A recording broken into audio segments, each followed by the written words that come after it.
infrastructure that will need to be there for those, those EV charging stations, the towers there. They're going to be, you got to plug in and a cord and all this, and how that's going to be sustained also, because those cords are going to run out at some time. They're going to have to be maintained, just like our gas pumps. Okay, when I was the safety and environmental health officer for Grand Teton National Park, I was in charge. I think there was like 5 gas stations. Okay, so I had to go to the state and get my underground storage tank and my USD and ASD, above ground storage tank, my certification, so I could inspect them, certify them, or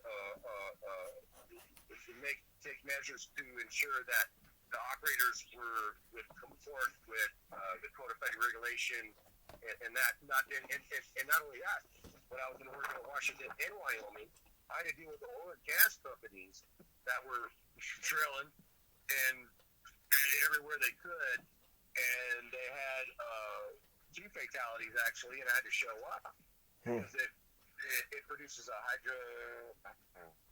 hydrogen sulfide, very dangerous. You get one whiff of that, man, you're done. So anyway, they're a bunch of cowboys, man. They were not being prudent. They wanted to drill, baby, drill, get my money, and so when I wasn't looking, they were cutting corners, and they were stripping the land, and they were not following EPA procedures as far as like backfill and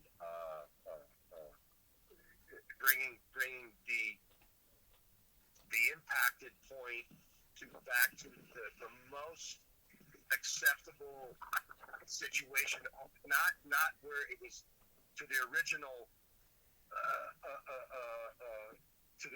situation, to the original elements that were there, but to get as close as we can. They're not doing it. and that's why a lot of these oil leases here from the BLM, from the Bureau of Land Management, who I was a senior level advisor to the director, and a branch chief, and so we don't need to impede their operations, but yeah, we need to hold them accountable. And they're a squirrely type, I'll tell you. They'll look at you and nod their head, and yes sir, yes ma'am, and all that. But again, as soon as you turn your head and walk away, they're gonna do whatever they want to do, because they have ownership of that parcel. Right. What do you think about homelessness? If you do the math, it's only 500,000, and I know I'm only saying it only, but when you look at America's budget, I think we actually got the money. So if you got 500,000, just do the math: $10,000 homes, 500,000 homeless. That's $5 billion. That's only a percentage of of just say Social Security or something. So I feel like that's a federal issue. What do you think about homelessness being a? Well, I'm just gonna start off with this. I've been homeless. Okay. Mm-hmm. I got divorced after 25 years, and it was a very difficult financial situation, and I had to live out of my truck, and I was able to get an RV and get back on my feet, because I'll tell you, sir, I'm not complaining, but Colorado has some very firm, and I believe they're fair, with just a little chuckle. They don't litigate divorces anymore. Yeah. They go by a chart. And if you've been married for over 20 years, you will give if you're the prominent breadwinner, and that's anyway. If you're the breadwinner, then you will give. Basically, if you're the man, you will give 50% of your income for 10 years, and that's what I'm doing right now. That's why I'm still living in my RV, and it's a broken RV. I got a garden hose running in through a window that I picked off.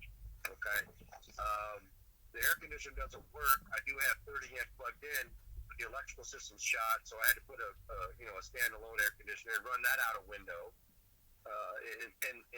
It's tough, man. But you know what?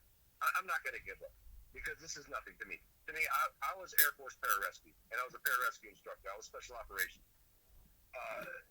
This doesn't faze me one bit because I've been through much harsher situations than this. I've been in combat, sir. I've seen men die right in front of me. But you're just saying that you've gone through homelessness, so therefore you know what it feels like. I've held dead children, and their mothers are just. It's really a travesty on humanity. You know, I was actually. And that's where it comes back to. So homelessness.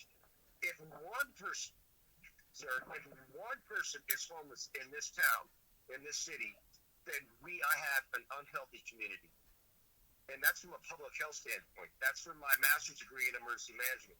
Because they are, for one, they're a constituent, they are a citizen, and they are a human being. Okay? I'm just going to cut to the chase. I don't care who I jumped out of aircraft for to say. It didn't matter to me. If they were hurt or needed help or they were isolated, they were a human being. And I took that oath under the God of the angel, and I said, we will save life and aid the injured. And I will put my personal desires and comforts before that. And I will continue to do that. I am not greedy. I am not about money. I am about helping people. If we have one homeless person in our town, in our city, in our community, we are unhealthy. And that's a bad start. Because if you look at the holistic approach, sir,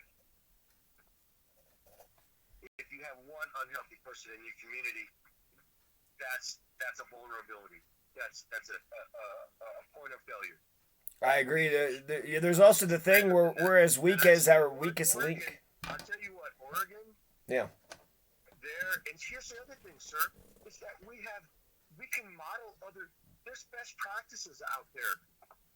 Really. And I was talking to my fiance today on the way home because I knocked 111 doors today, and I was at the Juneteenth rally for 2.5 hours, walking around, passing out my flyer, talking to folks. Okay, and we're and that's our population. That's what makes up us, and we can do better because there are other cities and states that are taking this on in a better manner, but we're stigmatizing it. We're pointing fingers. You know, they're probably blaming the Democrats or either way. It doesn't matter. I mean, it goes both ways. And it's like, no. See, as a chief federal investigator, I was the emergency manager when the Bundys kicked our door in Burns, Oregon, and they seized our office for 10 days that we share with a Fish and Wildlife. Okay? And my phone turned off that day. And when I got there, the director, Michael, you need to go. So, and I was like, look, folks, how did we get here? I had to do a factual report and a corrective action plan. But I first want to start out with, how did we get here? I'm gonna have to know, and you're gonna start talking. So, and there's a guy dead on Highway 626, and I know his family. We need to talk about this. Right. And people should. And what I found out through due diligence is that, well, first of all, the building did not comport with current federal building codified regulations for physical security. So after 9/11, all critical infrastructure key resources, all dams, all government buildings, everything was with fences. We had key cards entry. We had all this stuff that was incorporated.